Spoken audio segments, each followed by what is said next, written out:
Halo geng, apa kabar kalian? Di kesempatan kali ini kita akan ngebahas sebuah film yang dimana film ini cukup menegangkan. Oh iya, bagi kalian yang baru bergabung, alangkah lebih afdolnya bila kita berkenalan dengan cara klik tombol subscribe di bawah, lalu tekan like dan share video ini ke teman-teman kalian. Tidak perlu banyak bacot, yuk monggo langsung digaskan saja. Duduk dengan santai, rilekskan pinggul kalian dan yuk get digas.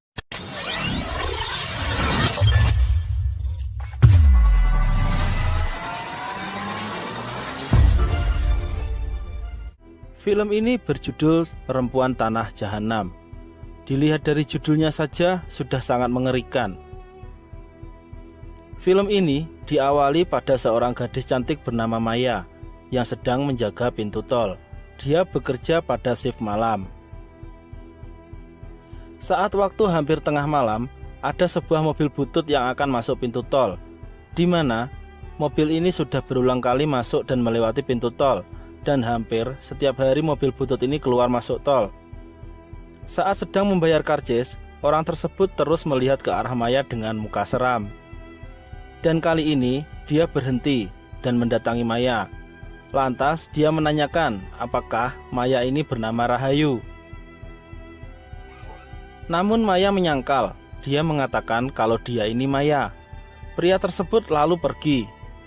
Tapi ternyata dia malah mengambil sebilah parang panjang dan balik lagi mendatangi Maya. Maya segera keluar dari pos dan lari. Namun pria tersebut berhasil menjatuhkan Maya. Dan saat akan membunuh Maya, petugas datang dan langsung menembak pria tersebut. Beberapa waktu setelah kejadian tersebut, kini Maya sudah tak bekerja lagi sebagai petugas pintu tol.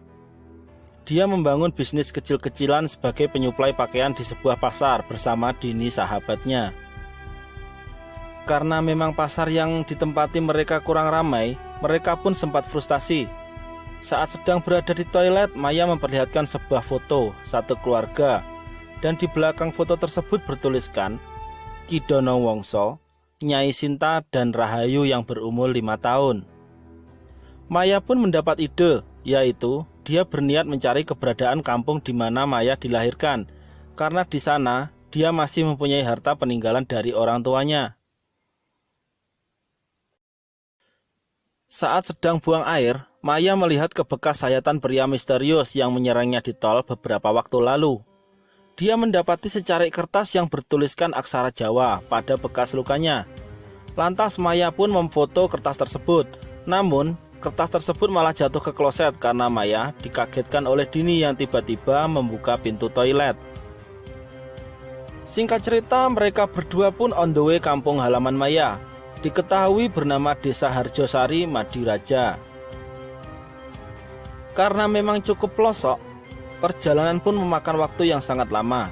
Dalam perjalanan yang saat itu kebetulan tengah malam, Maya melihat 3 sosok anak kecil melihat ke arahnya dari luar bus. Tiba-tiba bapak yang duduk di belakangnya berbisik dan mengatakan bahwa memang daerah ini sedikit menyeramkan. Setelah itu Maya pun mengasih lihat gambar secari kertas yang bertuliskan aksara Jawa yang sempat difoto sebelum akhirnya jatuh ke kloset. Bapak ini menjelaskan bahwa ini adalah tulisan Jawa kuno. Tulisan ini adalah penangkal gangguan roh halus dan setan. Tapi tulisan ini dibuat oleh orang yang sangat jahat. Sempat ngerasa aneh, namun hal tersebut tak digubris oleh Maya. Akhirnya mereka pun sampai di terminal dan segera mencari ojek online. Namun yang mereka dapati hanya kereta kuda dan mereka langsung gas ke Desa Harjosari. Dalam perjalanan, Maya dan Dini berbincang dengan kusir dan menanyakan tentang desa tersebut. Namun Pak Kusir tak begitu mengetahui banyak tentang Desa Harjosari. Dia hanya mengenal sosok kadesnya yang bernama Ki Saptadi. Karena beliau pun merupakan dalang terkenal di daerah ini. Tak beberapa lama mereka sampai di Desa Harjosari dan berhenti tepat di depan rumah Ki Saptadi. Namun Ki Saptadi sedang tidak berada di rumah. Ibu dari Ki Saptadi menyuruh mereka datang kembali esok pagi. Mereka berdua yang nggak tahu mau nginep di mana diputuskan untuk masuk ke rumah tua milik keluarga Maya. Saat sedang beres-beres dalam rumah, sayup-sayup Maya dan Dini mendengar ada orang meninggal. Tak lama kemudian Maya mengajak Dini pergi ke kuburan. Di sana Maya menziarahi makam orang tuanya, yaitu Ki Donowongso dan Nyai Sinta. Keesokan harinya Maya dan Dini melihat ada orang meninggal lagi. Dalam 2 hari sudah 2 orang meninggal, tapi kali ini mereka mengikuti rombongan tersebut sampai ke kuburan. Dan di kuburan mereka bertemu Ki Saptadi dan warga. Saat ditanyai Ki Saptadi, mereka berbohong dan bilang kalau mereka ini adalah mahasiswa dari kota dan akan membuat tugas akhir di desa Harjosari ini. Ki Saptadi pun mengiyakan dan mengajak mereka bertemu malam nanti.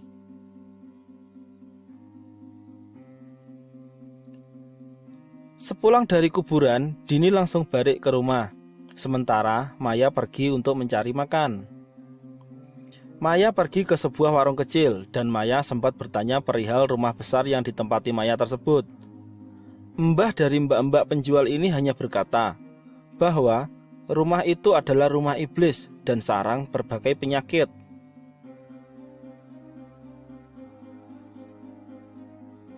Sementara itu selesai mandi, Dini mendapat tamu 2 orang laki-laki. Mereka berbasa-basi tentang rumah ini. Karena mengetahui bahwa surat tanah ini ternyata Ki Saptadi dan hanya gadis bernama Rahayulah yang bisa mengambil, Dini mengaku bahwa dirinya lah Rahayu. Dia mengaku sebagai Rahayu karena dia takut terjadi apa-apa pada Maya. Dini pun diajak oleh 2 orang tersebut pergi ke rumah Ki Saptadi. Namun, di tengah jalan Dini malah dipukul hingga pingsan. Sementara itu sepulang dari mencari makan, Maya mendapati Dini sudah nggak ada di rumah. Terbangun dari pingsannya, Dini sudah dalam posisi tergantung dengan posisi kepala di bawah. Ki Saptadi pun juga ada di sana, lalu disusul oleh Nyi Misni, ibu Ki Saptadi. Dan tanpa banyak bacot, Nyi Misni langsung mengoyak leher Dini dengan sebilah pisau, dan Dini pun tewas di tempat kejadian. Karena kebingungan, Maya pun mencoba bertanya pada Ki Saptadi, namun nihil, dia pun tidak mendapatkan jawaban, dan Maya pun segera pergi. Sementara itu, di belakang rumah, Nyi Misni nampak akan menjemur sesuatu, yang dimana itu adalah kulit dari Dini, dan akan dijadikan wayang kulit. Malam pun tiba. Di rumah Ki Saptadi diadakan pagelaran wayang, yang dimana ada wayang baru khusus untuk pagelaran malam ini. Dan inilah kulit Dini. Saat sedang di dalam rumah, tiba-tiba Maya melihat anak kecil, dan anak kecil tersebut bilang bahwa ada yang mau melahirkan. Maya langsung ikuti kemana anak itu pergi. Dan di salah satu rumah penduduk, Maya melihat seorang perempuan yang melahirkan, dan anaknya lahir tanpa memiliki kulit. Tanpa basa-basi, Ki Saptadi langsung menenggelamkan bocah malang tersebut ke dalam ember berisi air. Seketika Maya syok melihat semua ini. Berniat akan pergi, Maya malah menginjak sebuah kayu, hingga membuat orang yang berada di dalam semua terkejut. Untungnya Maya ditolong oleh Ratih. Ratih adalah mbak-mbak penjual nasi tadi, dan Maya pun diajak ke rumahnya. Di sini Ratih menceritakan asal-muasal semua kejadian aneh di desa ini. Ratih menceritakan bahwa semua bayi yang lahir di desa ini terlahir tanpa kulit. Menurut sumber yang ia dapat, semua masalah ini disebabkan oleh Ki Donowongso yang membuat perjanjian dengan iblis, sehingga membuat desa ini terkutuk selama 20 tahun terakhir ini. Di sini Maya dibuat kaget untuk kesekian kali. Dia melihat sebuah foto di rumah Ratih, dan di dalam foto ini adalah orang yang akan membunuh Maya beberapa waktu lalu. Ternyata dia adalah suami Ratih, dan saat ini Ratih sedang mengandung anak dari pria tersebut. Mengetahui mereka salah sasaran, para warga sekarang berkumpul dan mereka menyadari bahwa yang dibunuh Ki Saptadi tadi sore bukan Rahayu. Mereka segera menyisir seluruh desa untuk mencari Maya. Tak lama berselang, warga pun datang mengetuk rumah Ratih dan mereka mencari Maya. Ratih berhasil mengelabui mereka dan menyuruh mereka pergi. Beberapa saat kemudian, Maya juga pergi dari rumah Ratih, diantar oleh Ratih. Singkat cerita, Maya berhasil keluar dari desa Harjosari. Dia menumpang sebuah mobil, namun naas, mobil tersebut malah mengalami kecelakaan dan menabrak sebuah pohon, hingga membuat Maya terpental. Dalam keadaan setengah sadar, Maya melihat 3 anak perempuan. Salah satu dari mereka mendekat dan seperti merasuk. Maya bisa melihat kejadian masa lalu yang terjadi pada orang tua dan seluruh kejadian asal-muasal dari bayi yang lahir tanpa kulit di desa ini. Sejenak kita dibuat flashback kepada 20 tahun silam, di mana Ki Dono Wongso adalah seorang dalang yang sangat tersohor di desa ini. Dia mencintai dan menikahi salah satu sindian yang bernama Nyai Sinta.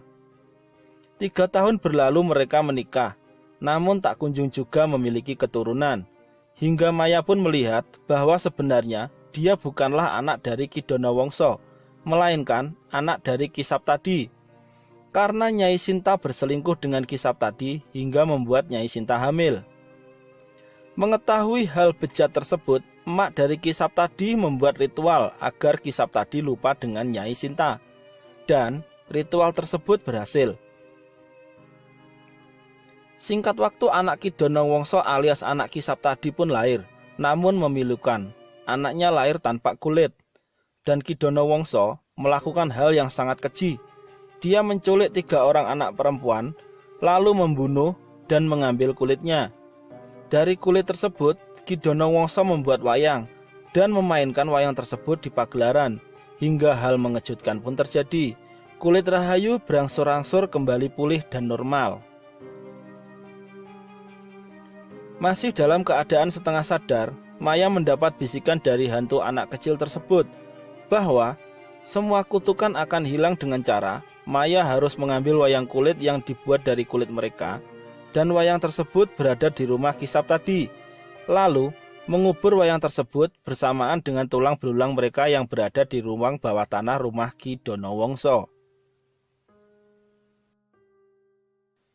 Dengan ditemani Ratih, Maya langsung melakukan apa yang seperti dibisikkan hantu kecil tadi.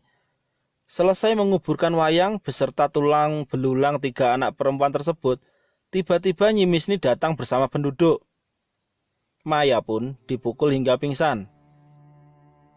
Tersadar dari pingsannya, Maya sudah dalam posisi tergantung dan siap dieksekusi. Namun Maya memohon kepada Ki Saptadi dan berkata bahwa kutukan di desa ini sudah hilang. Dia menceritakan semua. Dia juga mengatakan bahwa dia ini adalah anaknya. Seketika Ki Saptadi pun terperanjat. Maya juga mengatakan bahwa sumber kutukan di desa ini adalah ibunya sendiri, yaitu Nyi Misni. Nyi Misni melakukan ritual sesat untuk memisahkan Ki Saptadi dan Nyai Sinta. Tak lama berselang Ratih melahirkan anaknya, dan ternyata anaknya lahir dengan normal tanpa cacat sedikit pun. Nyi Misni yang sudah terpojok hendak menyerang Maya, namun dihalangi oleh Ki Saptadi, dan Ki Saptadi mengarahkan pisau yang dipegang oleh Nyi Misni ke lehernya, hingga membuat Ki Saptadi pun tewas. Melihat anaknya tewas, Nyi Misni pun histeris, dan dia pun juga ikut bunuh diri. Seketika ibu dan anak ini mampus. Ratih segera ngelepasin ikatan Maya dan menyuruh Maya segera pergi dari desa tersebut. Dan film pun selesai. Sangat menegangkan film ini. Tidak salah ya, Pak Joko Anwar adalah masternya horor Indonesia. Film ini sangat epik dengan latar yang begitu sunyi tapi menakutkan. Oke seluruh, cukup sekian pertemuan kali ini. Semoga bisa berjumpa di video-video selanjutnya. Akhirul kalam, wassalamualaikum warahmatullahi wabarakatuh.